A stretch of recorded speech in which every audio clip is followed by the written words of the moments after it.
let's take a look at how you can build an expenses tracker in Excel. So first of all, we want to make sure that we've got all of our data together and we've created our calendar that you can see here. And we're going to add on some information about the expenditure that's going to happen in the next week or so. So next we're going to add in our dates up here, and then we're going to format our dates.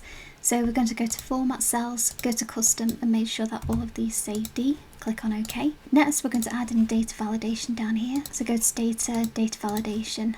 And then we're going to change this to list, and then yes, comma no, click on OK and drag that down. And then we're going to change this to yes and yes for those that have been paid, and those that haven't are going to have a no on.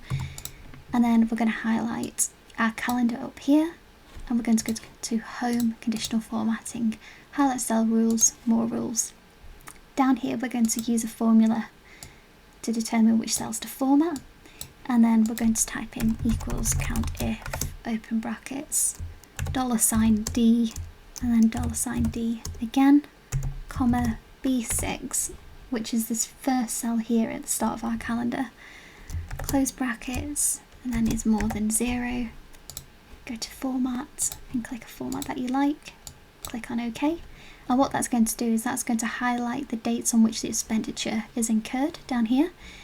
And then we need to change our next payment date. So we need to type in here equals min, open brackets if, open brackets, select the dates, more than today, open brackets, close brackets, comma, select the dates again, close the brackets, and then minus today, open brackets, close brackets.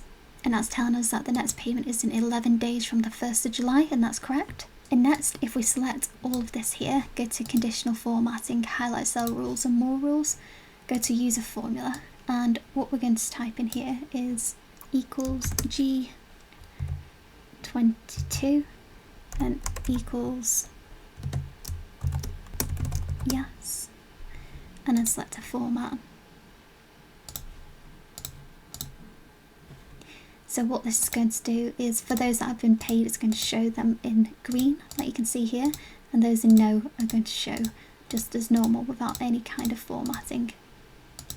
Now to work out how much is left to pay, we can do a SUMIF by going to Formulas, Insert Function, go to SUMIF. The criteria is going to be no, the range is going to be all of this here, and the sum is going to be all of the total here.